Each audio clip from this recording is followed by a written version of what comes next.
அன்பார்ந்த நேயர்களுக்கு வணக்கம். இப்பொழுது நான் துர்க்கை அம்மனை துதித்து உங்களுக்கு ஒரு பதிவு போடுகிறேன். என்ன பதிவு என்றால், லக்னத்திற்கு 3, 6, 8, 12 இந்த ஸ்தானங்களிலே இருக்கும் கிரகங்கள் திசைகள் வந்தாலும், அல்லது அந்த லக்னத்திற்கு 3, 6, 8, 12 கூடியவன் திசை வந்தாலும் பிரச்சனை கொடுக்கும். அதனால் ஆபத்துக்கள் வரும் நிச்சயம். எப்படி என்றால், உதாரணத்திற்கு இந்த லக்னம் என்று வைத்துக் கொள்ளுங்கள். இந்த ரிஷப லக்னத்திற்கு 3 கூடிய சந்திரன் திசை வந்தாலும், லக்னத்திற்கு 6 கூடிய சுக்கிரன் திசை வந்தாலும், லக்னத்திற்கு 8 கூடிய குரு தசை வந்தாலும், லக்னத்திற்கு 12 கூடிய செவ்வாய் தசை வந்தாலும் நிச்சயமாக பிரச்சனையை உருவாக்கும். எப்படி? லக்னத்திற்கு 3 கண்டஸ்தானம், அதே நேரத்திலே நகை நட்டுக்கள் அடமானங்கள் போகும். இரண்டாவது, லக்னத்திற்கு 6 ரோகஸ்தானம், அதாவது பாண்டு பத்திரம் இதெல்லாம் கொடுத்து கடன் வாங்குவது, எதிரிகளால் பிரச்சனை, பேர் புகழ் கெடுவது. லக்னத்திற்கு 8 குரு திசை வந்தாலும் அந்த 8 என்ன செய்யும் என்றால், கோர்ட்டு கேசு வழக்கு இழுத்து கொண்டு போகும். ஆகவே அந்த விஷயத்திலே கவனம் தேவை. லக்னத்திற்கு 12 செவ்வாய் அந்த தசை வந்தாலும் பாதகத்தை கொடுக்கிறது. இந்த தசைகள் ஆபத்தை உண்டாக்குகிறது. ஐயோ, என்ன செய்வது? யோசனை. அதற்கு வழி இருக்கிறது. பொதுவாக லக்னத்திற்கு 3, அதாவது திருதியஸ்தானம், இது கண்டஸ்தானம் தான்.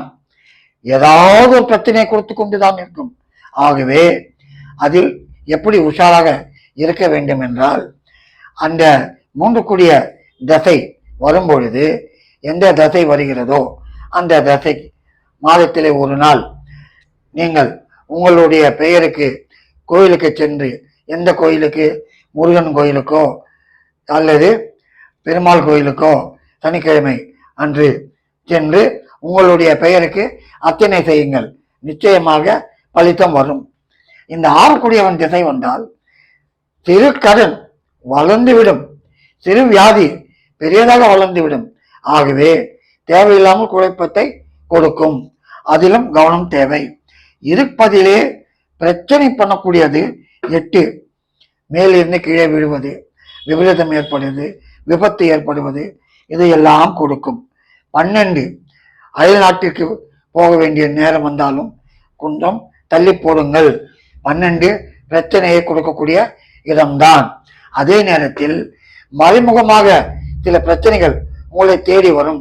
யாரோ செய்த பிரச்சனைகள் உங்களை நாடி வரும். சரி, இப்பொழுது இதற்கு தப்பிக்க என்ன வழி என்றால், ரிஷப லக்னம் என்று வைத்துக் கொள்ளுங்கள்.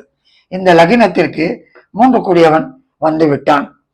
சந்திரன் முத்து, அதாவது வெள்ளியிலே முத்து மோதிரம் அணியுங்கள், பிரச்சனைகள் குறைய வாய்ப்புண்டு. அதே நேரத்திலே சுக்கிரன் வந்து விட்டான். அமெரிக்கன் டைமண்ட், சாதாரணமாக வெள்ளைக்கல் வெள்ளியிலே அணியுங்கள், அதுவும் தப்பிக்க வழி செய்யும். குரு டோபாஸ், மஞ்சள் கல் டோபாஸ் என்று இருக்கிறது, கனக புஷ்பராகம் போல் அந்த டோபாஸ் அது வெள்ளியிலே அணிந்தாலும் பிரச்சனைகள் தீரும். செவ்வாய் இருப்பதிலேயே மிக மிக மிக பிரச்சனை கொடுக்கக்கூடியது செவ்வாய். எந்த நேரத்தில் எப்படி வரும் சொல்ல முடியாது. என்ன செய்யுங்கள்? வெள்ளியிலே அதற்கு நீங்கள் செவ்வாய்க்கு சம்பந்தப்பட்ட பவடம் அந்த மோதிரத்தை அணியுங்கள். இரண்டாவது, என்னுடைய அனுபவத்திலே என்னுடைய நண்பன் அவனுக்கு சொல்லியிருந்தேன், ஐயா உனக்கு 3 கூடிய தசை வருகிறது, ஜாகிரதையாயிரு, அகலக்கால் வைக்காதே என்று சொன்னேன். அகலக்காலை வைத்தார். வியாபாரத்திலே இருக்கும் நகையெல்லாம் பேங்கில், இருக்கும் நகையெல்லாம் மிச்ச மீதி மார்வடி கடையில் என்றால், ஏனென்றால் இந்த 3வது ஸ்தானம் நகைகளை குறிக்கும் ஸ்தானம், கழுத்தை குறிக்கும் ஸ்தானம் போய்விட்டதா. பிறகு சொன்னார், ஐயா நீ சொன்ன மாதிரி எல்லாம் நகை நட்டு எல்லாம் பேங்க்ல போயிருக்கு, வியாபாரமா பிரச்சனையா இருக்கு. கவலையே படாத. என்ன செய்ய, வெள்ளி தகடு ஏதாவது இருந்தால் வாங்கிக்கொள். அதிலே உன்னுடைய பெயரை எழுதி நீ போகும் கோயிலிலே உண்டியிலே போட்டு விடு. எனக்கு பரிகாரம் கொடு இறைவா என்று போடு. போன நகைகள் அவனுக்கு மிஞ்சியா தானாக திரும்பி வரும். எப்படி போனதோ அப்படி திரும்பி வரும். இது ஒரு பெரிய பரிகாரம். இதை நீங்கள் நம்பாமல் இருக்கலாம், நம்பி செய்யுங்கள். சரி, ரோகஸ்தானத்திற்கு என்ன செய்வது? ரோகம் பார்க்காத டாக்டர் இல்லை. எக்ஸ்ரே, ஸ்கேன் எல்லாம் பார்த்தாகிவிட்டது. வளர்ந்து கொண்டே போகிறது, தீரவில்லை.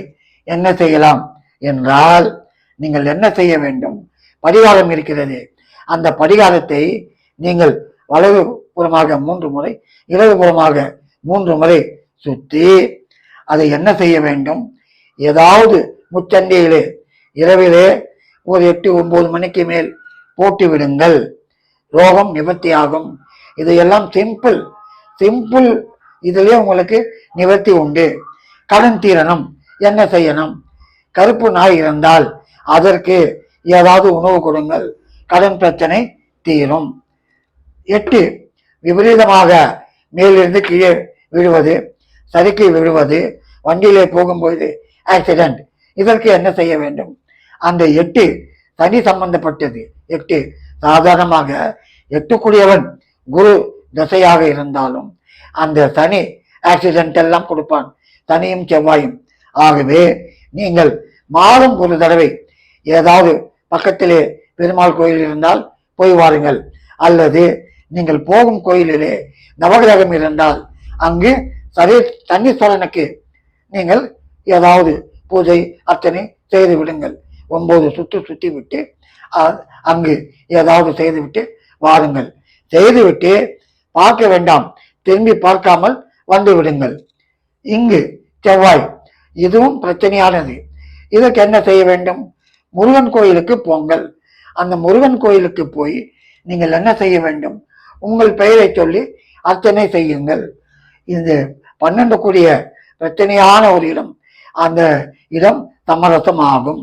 ஆகவே நேயர்களே, 3, 6, 8, 12 வந்தால் திசை மட்டுமல்ல, முக்கியமாக அதனுடைய புத்திநாதன் வரும்பொழுது மிக மிக ஜாகிரதையாக இருக்க வேண்டும்.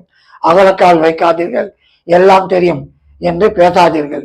தேவையில்லாமல் பிரச்சனையை ஈர்த்துக்கொண்டு தள்ளும், உங்களுக்கு தானாக சேர்த்துவிடும்.